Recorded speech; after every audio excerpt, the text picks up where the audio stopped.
Government mini-conf at LCA. It's very exciting to run this session, and we've got a pretty good lineup for you. My name's Pia War. For those of you who don't know me, I have had a long history with the open source community in Australia, and I currently work in the government, but I am not here under any of those particular hats. I'm just here as a open source, open data and open government geek to talk to you a little bit about what's happening with the state of, a bit of a state of the nation, about what's happening in open government around Australia and the different jurisdictions. So I happen to work in this space, so I keep an active knowledge about what's going on, so I'm hoping this will be useful to you. And if you have any other questions, then just please ask them as we go. There's plenty of time to catch up with the different speakers we're going to have today. Our lineup today, we've got I'm going to kick off with a bit of a State of the Nation, and then we're going to have an excellent workshop by Helen, who's going to talk to us a little bit about how to find resources that you need from an open data perspective.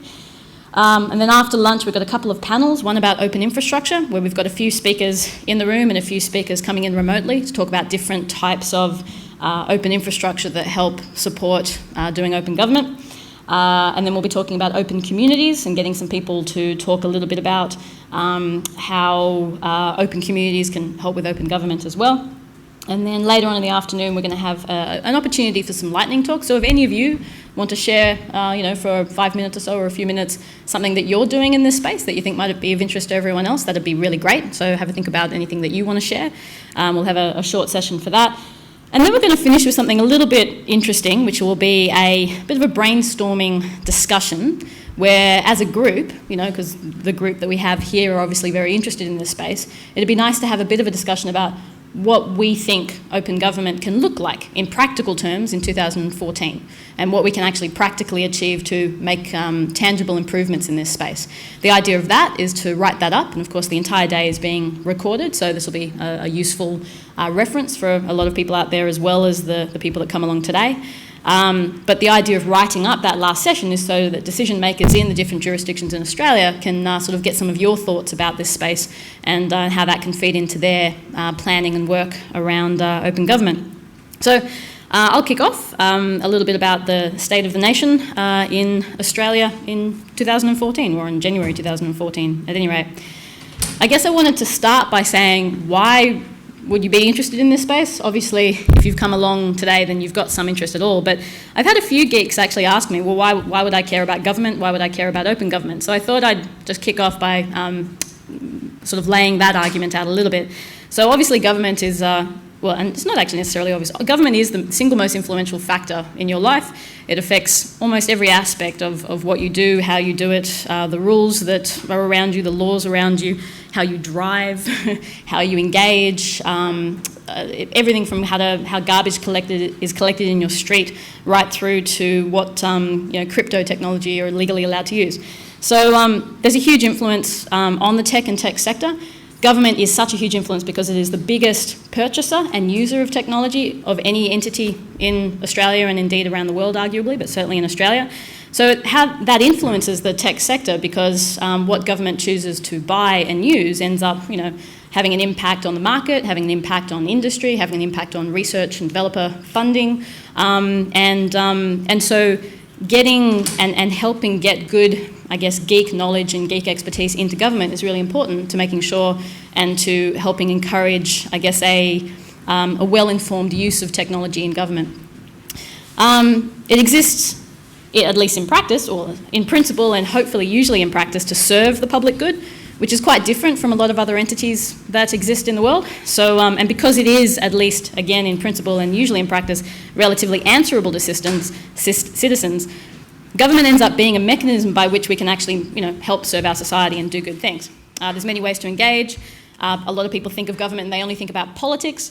I have worked in a political office, but I am very strictly apolitical. I don't subscribe to any of the political parties per se, though I've researched them all and have a very good understanding of what they all stand for, and how that translates through to practical policy. And I made that my business to understand, so that when someone says X, what does that actually mean? But I've worked in both the political sphere and now in the public sphere of the government. because like any good systems administrator, which is my background, I want to understand all the system, all the moving parts, and where I can push my finger into levers and fix the config files, basically.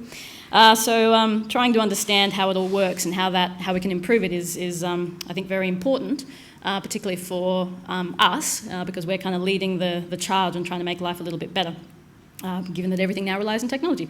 And it's rapidly adapting. So government right now is in a very different environment than it was even 10 years ago, but certainly for preceding 100 years or so in Australia and hundreds of years around the world, in that the expectations of citizens are quite different, the ways that services delivered is quite different, the technologies that government uses, and I mean, as we heard in Sulet's talk this morning, it can be used in all kinds of ways, but technology is a little bit like cars in that, it can be used for great good or great evil, depending on what your personal definition of those things is. But it's about how we can use it, I guess, to help improve things. So why? I think there's a lot of reasons. What is it? There's the executive, legislative and administrative arms of government, the first two being political, the third being the public service, and understanding how those things interrelate, I think, is very important. And there's a lot of things that affect you. So there's legislation, there's policies and programs, there's the public services that we all expect. People love to attack and trash government, but then at the same time want access to their Medicare, want access to public roads and those and transport and those kinds of things. So understanding what role government can constructively play for you, I think, is kind of useful, and how it directly and indirectly shapes the market. So we're in exciting times, and this is part of what government's struggling with.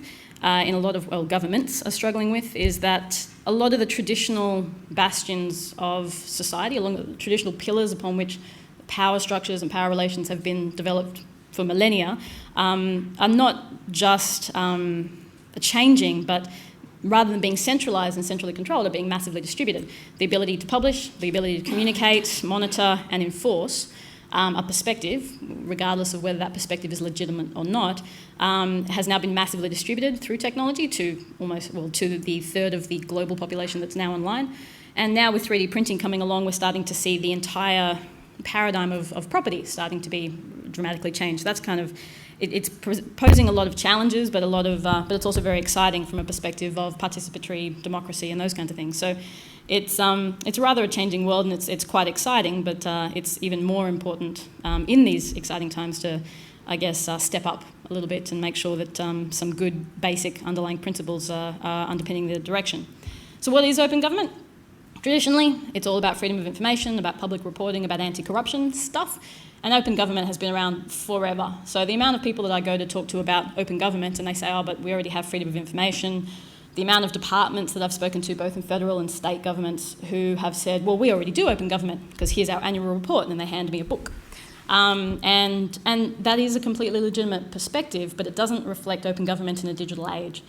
So open government has basically been extended by technology to encapsulate the concept of opening up more data and more transparency of reporting and information in a reusable format. So it's one thing to have a PDF of your annual report which has all the information in it, or indeed a PDF of the budget, which is a really good example.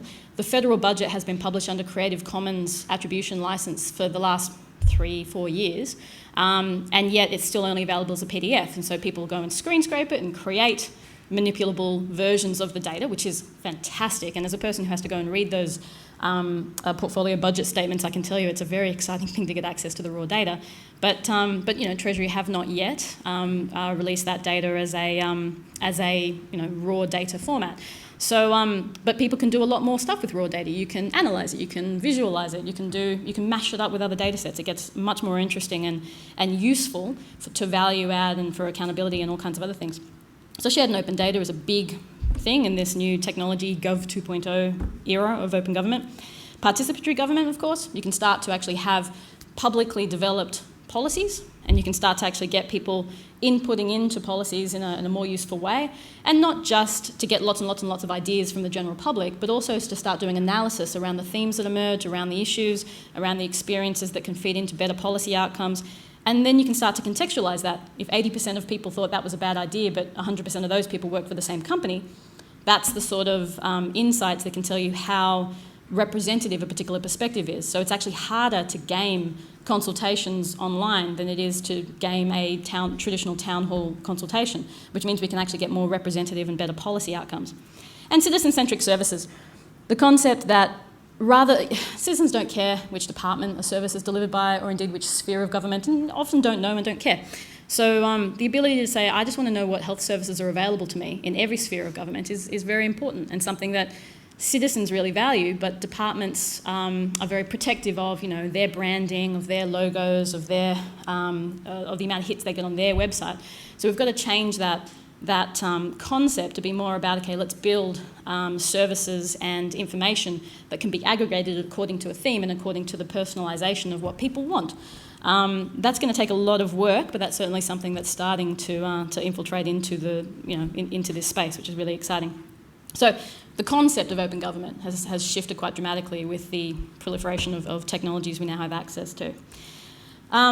I've done a bit of work in trying to map out, which I'm not going to go through this entire thing right now, so don't worry, but trying to map out what the policy landscape is and what the project's landscape is. And just to give you a brief idea, all of these things here, that's about 15 policies in the federal government that have anything to do with open government or open data.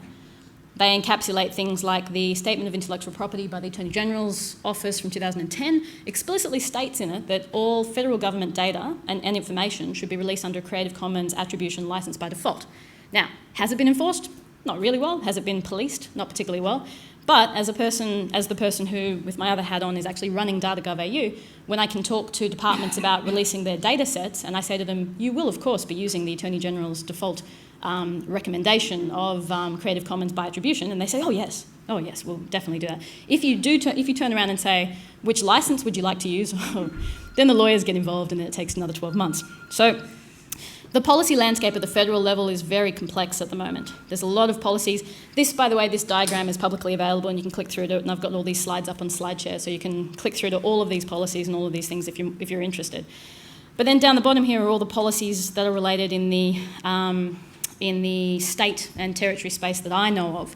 And it's quite interesting because open government, or Gov 2.0, I guess in Australia at this point, in the states and territories and in the federal government has taken a very heavy lean towards data, open data, or the use of data, and services improvements. So improving how government actually does service delivery and online services. But I'll come to that in a second.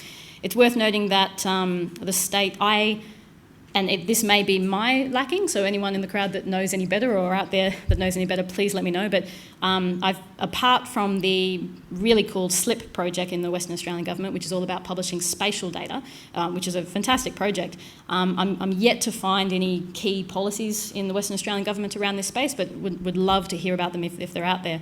But at this point, there's very, very strong policy landscape in several of the states, and I'll go into that in a minute. Over here are all the open data projects that I know of, and they range from data portals in 5 of the states and territories plus at the federal level. They range through to a whole bunch of open research projects, science projects, administrative data projects. There's a bunch of community initiatives around this space. There's a bunch of standards that have been developing, in some cases for many years, in some cases for a very short period of time. And there's even a bunch of government communities that are starting to pop up of implementers and integrators and people who do this stuff every day, starting to share their knowledge and experience within government and external to government as well, which is quite exciting. So there's quite a complex but quite a exciting landscape.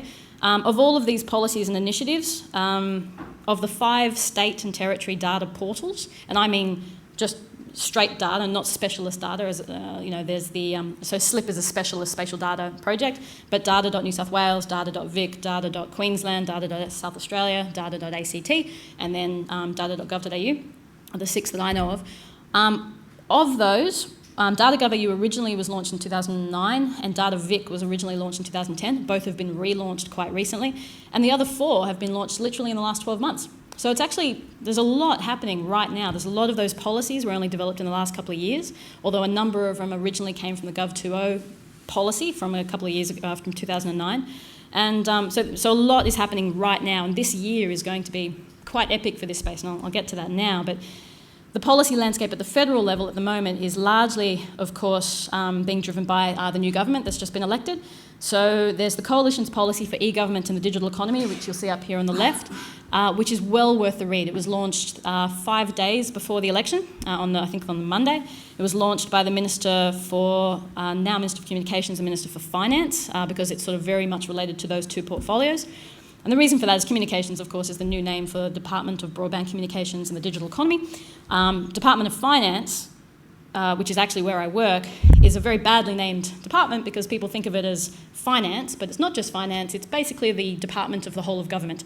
So anything that has anything to do with whole of government, Department of Finance looks after everything from services delivery, such as networks and content management systems and all kinds of other telepresence systems, those kind of things, right through to procurement, right through to contracts management, lots and lots of stuff. So those two portfolios, and if you read that, the key things that comes out of that policy is a huge commitment to opening up more data, a huge commitment to the digitisation of government. So every service or transaction that happens more than 50,000 times a year is supposed to be digitised by the year 2017. And as technical people, you will immediately have an understanding of just how exciting an opportunity that is, because the sort of infrastructure that needs to be put into place to do that sort of digitisation is really cool. If you want to see a really good example of how that's been done in another jurisdiction, have a look at the GDS, the Government Digital Service in the UK. The CTO over there, Liam Maxwell, is also was only over here a couple of months ago giving some talks about it, but we've got there's been a lot of good conversations happening with them, but the way they've done it is they picked out what were the top 20 digital transactions in the UK and then went about digitising them by creating a bit of elite squad of geeks who work with industry and civil society and departments to come up with clever ways to actually digitise services and then work with the departments to integrate it into business as usual and then move on to the next one. But it's all very transparent. You can see what's in beta, you can see what's live, you can see where things are up to. They blog about it constantly. And so the whole thing, not just as a project about making it easier for citizens to help themselves, but it's being run in a very transparent and very, very interesting way from a project delivery and management perspective and a policy perspective. So that's the main policy to sort of be aware of at the moment, and I highly recommend you read it. It also talks a lot about cloud and shared services and trying to actually improve efficiencies and those kinds of things. But the rest of the policy landscape is quite complex. So there's policies around, and a lot of these policies came out of the Gov2O Task Force report, which is from 2009, which is also worth reading. But there's open data policies, there's policies around transforming how the public service workforce works, around research, and spatial data and lots of stuff. There's also now a big data policy. So that's kind of what the APS policy or the federal government policy landscape looks like. At a state level, so New South Wales government now has their OpenGov New South Wales policy and website. Every state and territory almost has a ICT strategy, and a lot of those ICT strategies have been renewed very much so in the last year or two, and a lot of those ICT strategies talk about open data, talk about service delivery, talk about ways to actually get more personalisation of how citizens can engage with government, which is quite exciting. So New South Wales government have done a lot of work in this space. The Queensland government launched their new platform. They've also got a Minister for e-government, and they're doing a lot of work around digitisation of services as well, and have done a lot of publishing of data, including crime statistics and such as well. I'll come back to that. ACT have done a lot of work in this space. Victoria have done a lot of work going back, right back to 2010, so they've got a lot of advantage in the from what they've done before. And South Australian government actually released a declaration of open data, which is quite exciting. And a lot of these initiatives have been done with open public consultation, open consultation on the development of their strategies or the development of their policies, which is, all in itself quite exciting. Some of these policy components, so as I said, it's very services and data heavy, and very much focused on, A, creating a better public service, and B, sort of facilitating innovation in the true sense of the word, not the fluffy sense of the word, and then economic growth, I guess, which is very much a focus of the new federal government. So there's some aspects. Normally I don't do talks where there's lots of words on the slides. The reason I've done it in this way for this talk is because this is up on SlideShare and I'm making it just available as a reference. So I'm not going to go through everything that's on the slides, but it's all publicly available for you to go through a little bit later in your discretion. So the State of the Nation, I'm going to browse through this fairly fast, but don't panic, it's all publicly available.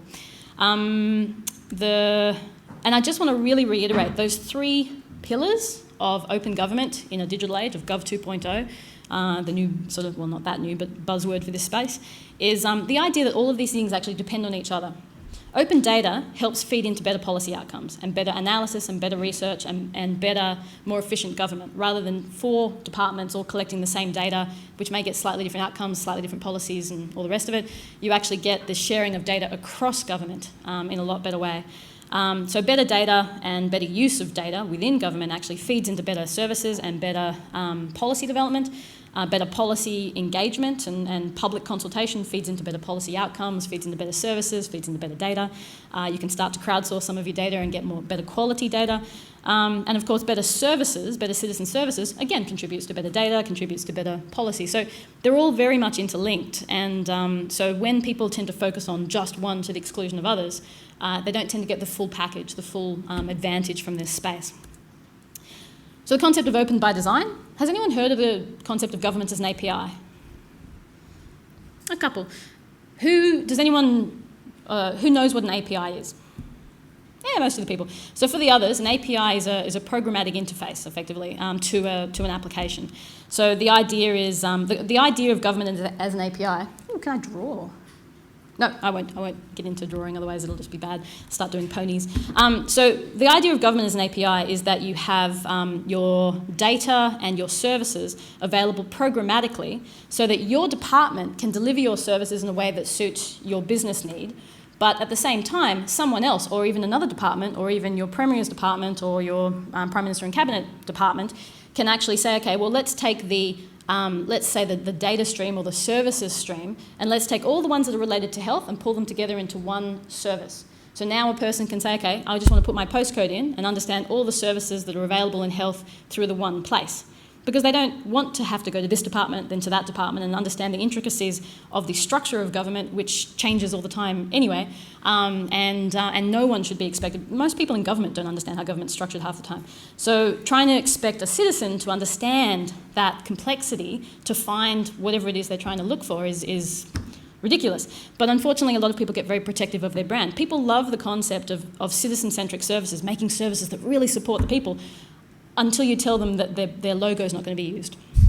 Yeah, but we spent a whole bunch of money on a consultant to come in and tell us how to pronounce our brand in a better way and to build this very pretty logo. And we've got this new website we just set up.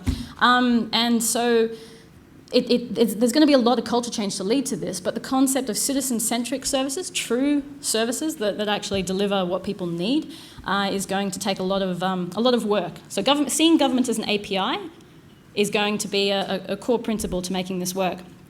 Because when you deliver a service, if part of the delivery of that service is part of the tender, part of the procuring process, part of the development process, is to make sure that behind whatever it is that you're delivering, other people can tap into the service API or to the data API, then you can start doing some very clever things with it.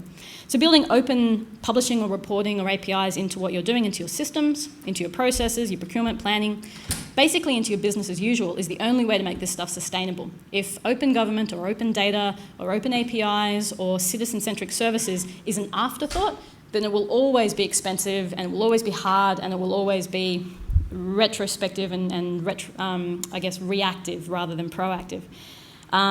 So you need ways to be able to leverage all the government data and services through this API approach. Lots of new and old skills being required, and people are struggling a lot with this. In the first instance, there's a lot of people who go, oh, this is very, very shiny, we can use Twitter to do something. And of course that's rather disturbing, because then they've got someone who doesn't necessarily apply some of the rigour of maybe some of the old ways of doing things, but at the same time they've got some new inputs that are coming in and don't necessarily know how to deal with that either. Do you need to log all of the tweets of your official department's Twitter account? And the answer is yes. So in the last machinery of government change after the last election, I actually wrote some of the specifications, some of the advice to federal government agencies to say, please do not delete your Twitter account. Don't delete it. If it changes name, change the name, or maybe or park it, or make it silent and hidden if you need to, but just don't delete it. And of course, 3 or 4 departments immediately deleted their accounts, and immediately was picked up by someone else, and there was all kinds of shenanigans going on, and that's fine. That's the freedom of people being able to use this stuff for whatever they want in some ways, but it's not very helpful when a Twitter account that looks vaguely official that people might actually look to for some official word starts putting out all kinds of weird stuff. So there's a lot of skills that are required in this space, and a bit of balance that needs to be found. And a lot of departments and jurisdictions are struggling with this space quite strongly. So there's a lot of challenges. Some of the legislative challenges, particularly around the sharing of data, around how to actually put the services together in a way that doesn't contravene requirements around privacy, around sharing, around servicing the requirements of the community. There's a lot of cultural challenges, of course, the concept of actually collaborating. I mean, I've had people call up and by chance come through to me and say, yeah, so we're looking at possibly creating a new data policy for government. I'm like, oh, really? Well, come and sit down. Let me tell you about where we're at. And you know, there's not that natural inclination to consult or to collaborate even within government. So trying to actually get internal collaboration going, trying to leverage the geeks we have within government and not always look external is the other part, end of that spectrum. And trying to find a middle path somewhere that we can leverage the skills that we have both internal and external to actually get the best outcome for the citizen, as opposed to the best outcome for the KPIs that we've randomly set up, because number of followers on Twitter is obviously a KPI that means something. A lot of problems with existing legacy systems, and people use that as an excuse quite often. Oh, I'm sorry, the system, the software can't do that. My biggest bugbear. By definition, software can do whatever you want it to do, actually. So let's figure out ways to actually overcome the concept that this is what the vendor said we can do, and thus this is what we're limited to, and start saying, well, how can we actually see all the systems as back end and start looking at ways to actually tie things together in the front end. That's, having that plumbing in the middle is very useful. There's a low tolerance for mistakes, of course. Anytime anything goes even slightly wrong, or even indeed is just misinterpreted, the media, the Twitterati, everyone jumps on the back of public servants. The amount of people that call, tweet, SMS, Facebook, everything you can imagine me, and tell me to go and fix every problem in the government is just hilarious. So there is a low tolerance for mistakes, and that translates through to a low tolerance for investing money in something that might potentially be a mistake. So there's some challenges there, reactive versus proactive. A bunch of challenges. My favourite challenge, though, is over here on the right-hand side. People are very excited about big data and about what that can do for government and what that can do for services delivery and what that can do for citizens. And I keep having to say to people, well, whether you're talking about open data, big data, or linked data, you actually need data. So how about we start with publishing some stuff? What have you got? How can we publish that in a better way? Let's actually start publishing the stuff that we have access to right now, and then maybe we can start getting some of the benefits of it. But jumping straight to the idea of let's do some data visualization. Data visualization can be very, very useful from a communications perspective, from an analysis perspective, from informing the public and getting people engaged in data perspective. But if you don't have the data, you can't visualize it. So, very quickly, and again, this is mostly for reference, but there's a lot of stuff happening with data.gov.au, which is very exciting. The big change, though, that I've seen, particularly over the last 12 months, is that the shift in thinking has moved from data, or open government indeed, as a benefit for the citizen, which, by the way, it sounds great from a citizen's perspective, but it will never have a budget line for a government department. It will never have resources allocated to it specifically, because in a time where everyone's being asked to reduce their resources and to reduce their footprint and to actually, to lean up and be very efficient and effective, it's very, very hard to say, well, this is a public good, and so we need to just do this because it's a good thing for the public. That doesn't mean it's not a public good, it just means it's hard to be sustainable. So one of the things that started to happen is people are starting to look at what are the benefits to the public service. Because if you can actually create a more efficient and effective and useful services from the public service, then that is something that you can measure, that is something that can be budgeted against. So I'll come to that actually now, but so there's all the benefits of community, and this is mostly around open data, but it's broader to open government, I think, as well. So there's the benefits of transparency. That visibility to government spending and projects and effectiveness generally puts a subtle pressure to deliver your projects well, which is kind of nice. And it also builds people's engagement in those projects. In the old days, you used to announce a policy, take 2 or 3 or 5, whatever it is, however many years to deliver it, and with just silence, and then at the very end, basically do a mission accomplished press release, right? That is the old way. But the problem is now people hear about the policy and then immediately a void is created. And if you don't fill that void with updates and with information and with communication, then the void gets filled by other people. particularly in the case where it might get filled by other people a couple of weeks before you're about to announce mission accomplished. So you need to actually be communicating an ongoing level of progress in order to keep people engaged, in order to keep trust high, because public support of and engagement of your policies ends up being one of the main factors to success in today's day and age in a lot of ways. So it increases incentive to follow an evidence-based approach. It builds trust in government services and information. Participatory democracy, greater participation in planning, decision-making and implementation of policy. A more informed public leads to hopefully better decision-making and hopefully better discussions and debates, you would hope. Improvements to data leads to better policy. I remember having one department say to me, we don't want to release our data because, first of all, we've got 29 different definitions of the word income, and there's mistakes in it. I said, well, doesn't it bother you that you're currently making decisions on bad data? Maybe this is a bigger problem than how bad it'll be if it gets out there in the public. Innovation, opportunities for innovation in industry, research, civil society. There's always cool things that people can do with the data, both from a public good perspective or an economic good perspective. And then, of course, there's the economic argument, of which there is plenty of evidence to back up all of these, which I can distribute later. But then there's the benefits to government, and here's how it gets really important from a sustainability in the business as usual implementation of this stuff, as opposed to just being a fringe thing that some enthusiast in the government department is doing. So it helps cut red tape, which is very popular at the moment, as you can imagine. So more efficient to share data across government and with the public. The effort it takes to share data from one department to another, you have an memorandum of understanding in place, you have someone to manage the relationship, you have the cleaning up of data to comply with the legislative requirements around privacy and the identification of data across departments. The amount of effort it takes to take that same data and make it publicly available is, in some cases, minutely more, in some cases, slightly less, and it certainly doesn't have the ongoing relationship management that you have when you have a unilateral relationship between two departments to share data. So the sharing data publicly ends up being a far more efficient and effective way, in a lot of cases, not all, in a lot of cases, to actually share data across the whole of government and get better outcomes, which means less paying for the same data twice or multiple times. So proactive automated publishing can also help, where you have to publish data anyway. If you can publish it automatically, then you save the, maybe 2 hours a month or maybe 10 hours a month that it currently takes to actually do the publishing of your data. Improves government operations, so enables collaboration and consistency across government and with the public. Improves policy analysis. The government is an API approach that I've spoken about. Data quality, opportunities for evidence-based and iterative policy. And iterative policy is, weirdly enough, a very new thing for a lot of people in government. The concept of constantly monitoring and improving your policy in the same way that we do with release early, release often. So, a lot of the concepts that we've been following forever in the tech sector and certainly in the free software sector are starting to infiltrate. I actually had someone say to me the other day, these code improvements you're looking at for data.gov.au, you will open source them, won't you? Because that's very important. And I'm like, I'll open source it. Of course I'm going to open source it. Anyway, but the fact that people are asking me that now is very, very interesting. And innovation, and this is actually important. A lot of people have the perspective that innovation can't happen in government, which I think is actually very wrong.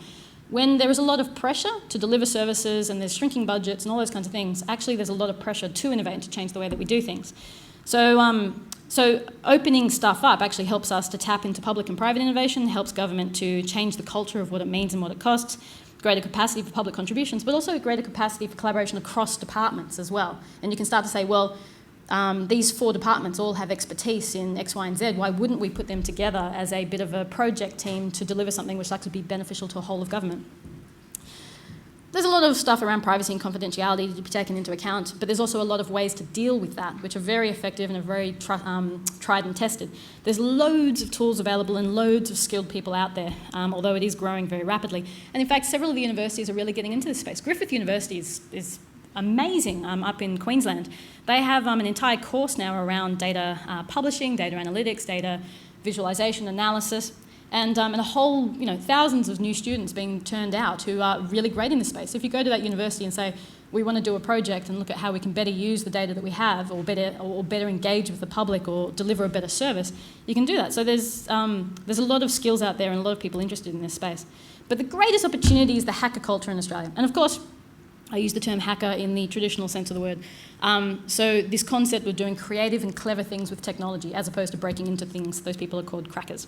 So hacker culture in Australia is really strong. We have a really fantastic developer community. We have a great developer ethos. I actually kicked off, which goes to the next slide, I guess. I actually kicked off GovHack again in a couple of years ago. The first one was in 2009, run by John Alsop, and then we started it again just 2 years ago. And 2 years ago we had, I don't know, 130 people in 2 cities. Last year we had about 1,000 people across 8 cities, and this year we're looking at probably having about 2,000 or 3,000 people across probably 15 cities around Australia, all working on government data, all creating amazing outcomes. Last year we had 130 projects that were all based around, better service delivery, better analysis, using government data to do really clever things. So this community who loves to hack for the fun of it, who loves to do clever creative things, and if it's meaningful and if it will actually contribute to a better society, we'll just create the most amazing things. So tapping into this and engaging, respectfully and positively and with meaning with this community is a really useful opportunity for government, particularly in a time of increasing fiscal and other constraints. So basically we have all the pieces in place. The state of the nation is very exciting. We basically have a lot of change happening very quickly. The stars are very well aligned from a policy perspective, from a technology perspective, from a skills perspective, from a tools perspective, even from a political perspective, if you want to go that far. And generally speaking, we have the technology. So, what better place than here? What better time than now? I always like to finish with a little bit of Rage Against the Machine. Any questions before we kick off with the rest of it? Sulette? No, this isn't about surveillance.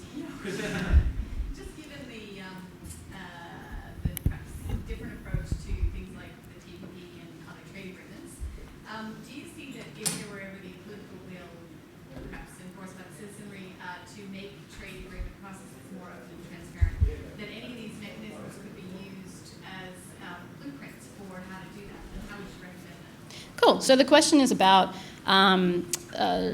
trade agreements and about whether the citizenry could put pressure to make those processes more transparent and open, and whether any of these kinds of mechanisms could help with that, just for the recording. And the answer is, it's really interesting. The main things that government affects society are through a number of different types of processes. There's laws that usually come in through either legislation or judicial processes through the legal mechanisms.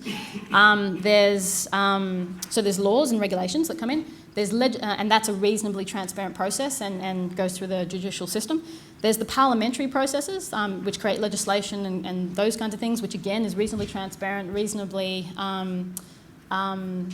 open, and in fact we have one of the most open democracies in the world. We all get very annoyed and want things to be better and better and better, but compared to around the world, there are some countries that have no public record of what's happening in their parliaments or the decisions, or no freedom of information, and they're actually rolling back in some cases. But trade agreements and international agreements that are developed in secret, there's no oversight, arguably.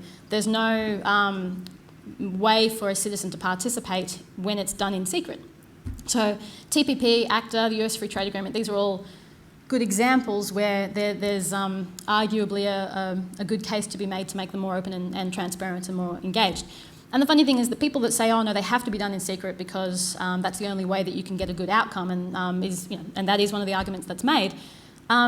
Generally, my response to that is, well, New Zealand managed to open this up fairly well, and they actually decided to be a lot more engaging with their general public, which gave the New Zealand government a stronger foot to stand on in actually saying, I'm sorry, but this would be bad for our country, and we know that because we spoke to our people. So I think that there is an argument to say engaging the public in the decisions that affect the public can actually help you get better evidence-based outcomes. The US Free Trade Agreement arguably had very little benefit to the Australian economy, and there's been a lot of papers around that, and I recommend people go and check the excellent work by Kim Weatherall on this space, in this space. But, and yet we've still seen the signing of ACTA, and we're still seeing the signing of TPP, which mimic a lot of those same ideas without any evidence that they've actually helped us at all. So it's very, very interesting. And that's probably all I can say on that topic. Anyone else that we had down here?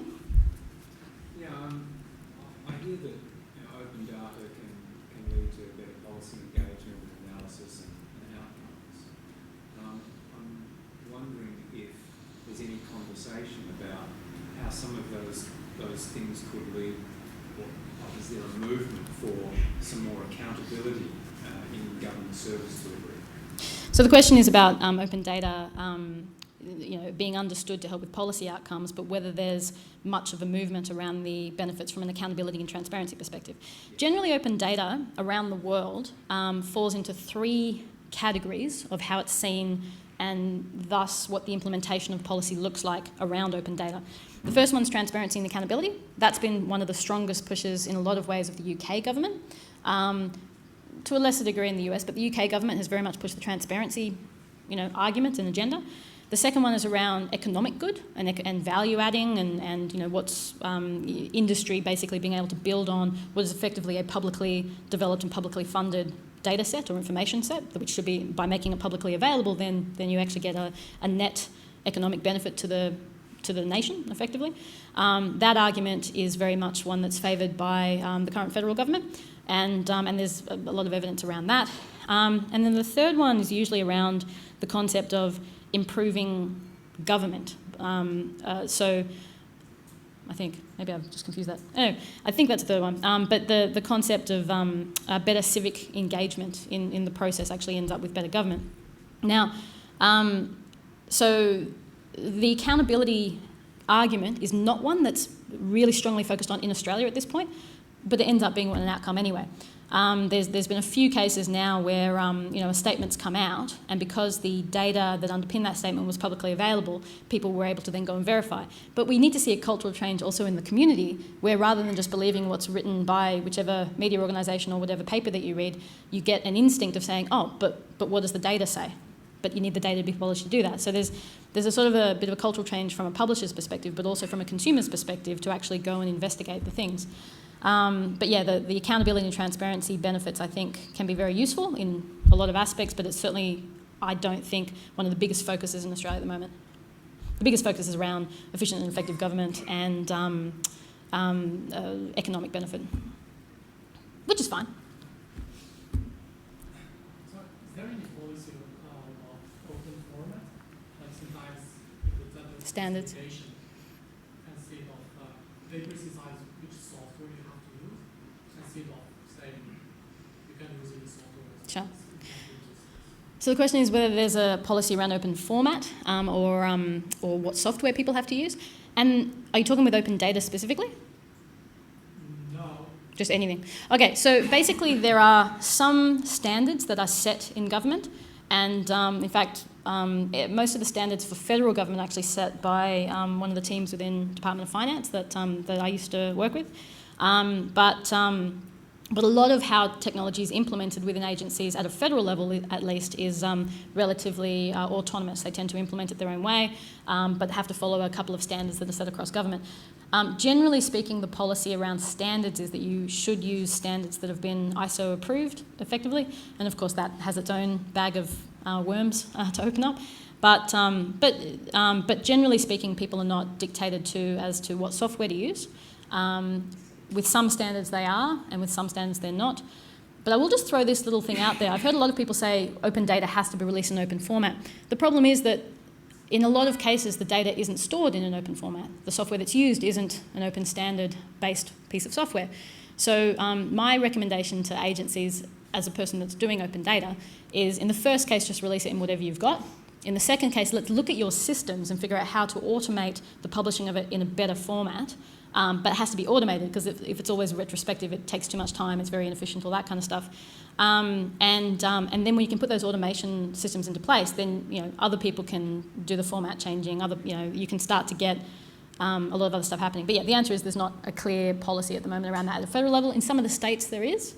Some of the states ask specifically that data be published in an open format, for instance, and then they define open format. Yeah?